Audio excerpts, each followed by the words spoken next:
એવું બની શકે છે કે રિઝર્વ બેંક ઓફ ઇન્ડિયા આપણા દેશમાં વ્યાજદર ઘટાડી શકે છે ફેબ્રુઆરી 2025ના મહિનામાં. હવે જો વ્યાજદર ઘટે, એના સિવાય કેશ રિઝર્વ રેશિયોના નિયમો ચેન્જ થયા, એના લીધે હવે આપણને બેંકમાં લોન મળવી ઇઝી થઈ ગઈ છે. પણ ઇઝી થઈ એનો મતલબ એ નથી કે સારા વ્યાજદરે મળે.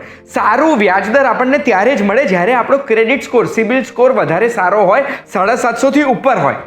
તો જો તમે જાણવા માંગતા હોય કે કઈ રીતે તમારે જે લોન લેવી છે એ લોન માટે તમે તમારો સિબિલ સ્કોર ટૂંક જ સમયમાં બહુ જ બધો વધારી શકો, તો એના માટે ધ્યાનથી સાંભળજો. હું તમને એક વાત કહું.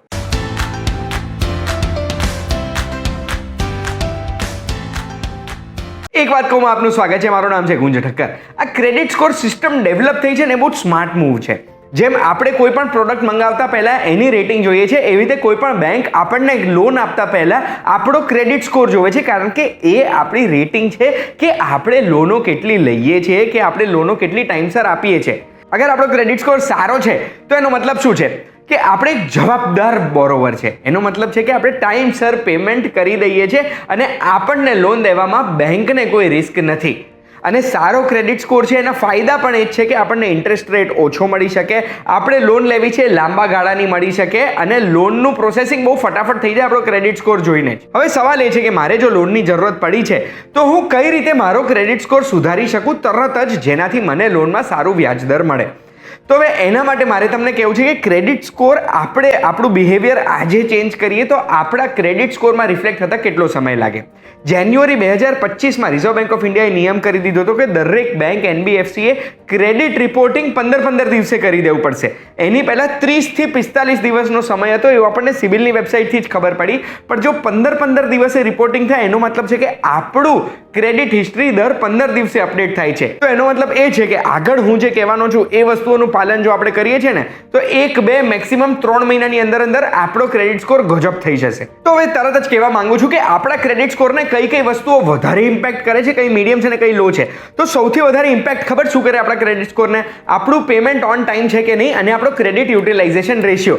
મીડિયમ ઇમ્પેક્ટ કરે છે કે આપણું ક્રેડિટ, આપણને જે બધી લોન મળવાપાત્ર છે કેટલી જૂની છે, આપણા ક્રેડિટ કાર્ડ કેટલા જૂના છે. અને બહુ ઓછો ઇમ્પેક્ટ કરે છે કે આપણે નવા ક્રેડિટ એકાઉન્ટ કયા ખોલાયા છે, અને એના સિવાય આપણું ક્રેડિટ મિક્સ કેવું છે. ડિટેલમાં સમજાવું. સૌથી ઇમ્પોર્ટન્ટ આપણા ક્રેડિટ સ્કોરને અસર કરે છે બે વસ્તુ, જેમાં પહેલી છે કે આપણે ટાઈમસર પેમેન્ટ કરીએ છીએ કે નહીં. તો જો તમારે ક્રેડિટ સ્કોર એકદમ જ ફટાફટ સુધારવો છે ને, તો તમારા જે ક્રેડિટ કાર્ડ છે કે તમારા જે હપ્તા ભરવાના છે એ હપ્તાની તારીખ અગર જો ઓટોમેટિકલી ડેબિટ થઈ જાય છે તો વસ્તુ અલગ છે. પણ જો તમારે સામેથી ભરવાનું હોય ને તો ડ્યુ ડેટના 2-3 દિવસ પહેલા ભરવાનું ચાલુ કરી દો. એનાથી એવું દેખાશે કે આ ભાઈના પૈસા તો વહેલા આવી જાય છે. એના સિવાય બીજું બહુ ઇમ્પોર્ટન્ટ વસ્તુ છે ક્રેડિટ યુટિલાઇઝેશન રેશિયો. માની લો તમારી જોડે એક ક્રેડિટ કાર્ડ છે કે 3 ક્રેડિટ કાર્ડ છે, અને બધામાં થઈને તમને જે લિમિટ મળી છે એ લાખ રૂપિયા કે 10 લાખ રૂપિયાની છે. 10 લાખ માની લઈએ. હવે 10 લાખની તમારી લિમિટ છે, 5 લાખ રૂપિયાની કોઈ પર્સનલ લોનની લિમિટ હશે. આ જે 15 લાખની લિમિટ છે એમાં તમે 7.5-8 લાખ રૂપિયાનું અગર ક્રેડિટ ચાલુ રાખો છો, દર મહિને અહીંયાથી ક્રેડિટ આમ, અહીંયાથી આમ, એવું કરીને તમારે 15માંથી 7-7.5 લાખ રૂપિયા વપરાતા હોય ને, તો એવું લાગે કે ભાઈ આ વ્યક્તિને તો ઉધારીની જરૂરત પડે છે.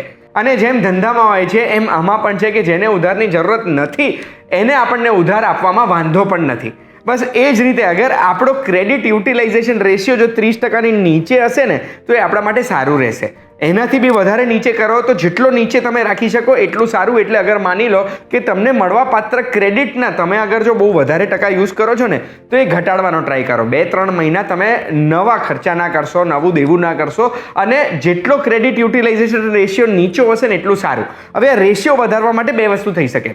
માની લો કે તમારે અગર 7.5 લાખ રૂપિયાની જરૂરત પડે જ છે અને 15 લાખનું તમારું ક્રેડિટ છે, તો પછી તમે બીજા કોઈ ક્રેડિટ કાર્ડમાં તપાસ કરો કે લિમિટ વધે એમ છે કે નહીં. અગર ક્રેડિટ કાર્ડની લિમિટ વધી ગઈ અને એ લિમિટ સીધી 25 લાખ થઈ ગઈ તો તમારો ક્રેડિટ યુટિલાઇઝેશન રેશિયો 30%ની નીચે આવી ગયો, ઓટોમેટિકલી સિબિલ સુધરી જશે. ત્રીજી વસ્તુ જે મીડિયમ ઇમ્પેક્ટ કરે છે એ છે કે તમારું ક્રેડિટ કેટલું જૂનું છે. અને એટલે જ એક્સપર્ટ્સ એવું કહે છે કે ક્યારે બી ક્રેડિટ કાર્ડ આપણે બંધ ના કરવા જોઈએ. જેટલા જૂના થશે ક્રેડિટ કાર્ડ એટલું આપણું ક્રેડિટ જૂનું દેખાશે સિસ્ટમમાં.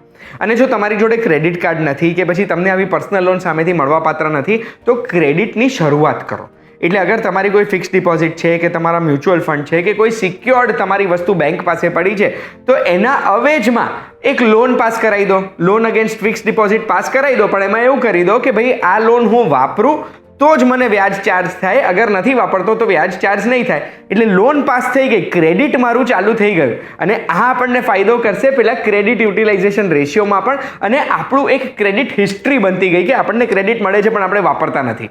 એવું જ આપણે ક્રેડિટ કાર્ડમાં પણ કરી શકીએ કે સિક્યોર્ડ ક્રેડિટ કાર્ડ અગર મળી શકતું હોય તો સિક્યોર્ડ ક્રેડિટ કાર્ડ બી આપણે વાપરી શકીએ. પછી એ જરૂરી નથી કે ક્રેડિટ કાર્ડ આપણે વાપરીએ, આપણે ખાલી ક્રેડિટની હિસ્ટ્રીની શરૂઆત કરવાની છે. પછી ચોથું, આપણે જ્યારે લોનની જરૂરત પડે ત્યારે ધડાધડ 3-4 કંપનીઓમાંથી આપણે ઇન્ક્વાયરી નાખ કરીએ ને તો એવું લાગે કે આ ભાઈને તો એકદમ જ પૈસાની જરૂરત પડી ગઈ છે, એટલે બેંકને બીક લાગે કે ભાઈ આને આટલા પૈસાની જરૂરત છે તો આને હું કઈ રીતે ધિરાણ કરું.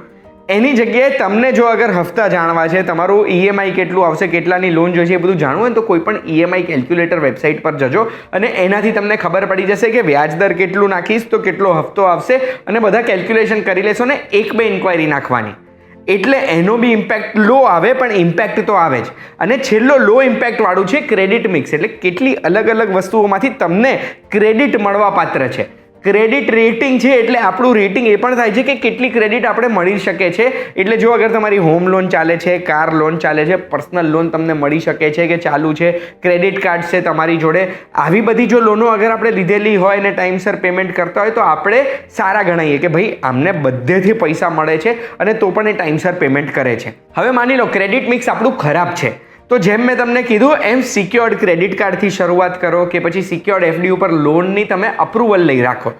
આ 2-3 વસ્તુ કરશો ને તો ક્રેડિટ સ્કોર ઓટોમેટિકલી તમારો સુધરી જશે. અને 1-2-3 મહિના જો અગર આ મહેનત કરશો, પ્રોપર પ્લાનિંગ કરશો ને તો બની શકે કે તમારું વ્યાજ દર 5% લઈને 0.5%, 1% સુધી પણ ઘટી જાય, અને એ લાંબા ગાળામાં તમને બહુ જ ફાયદાકારક રહેશે.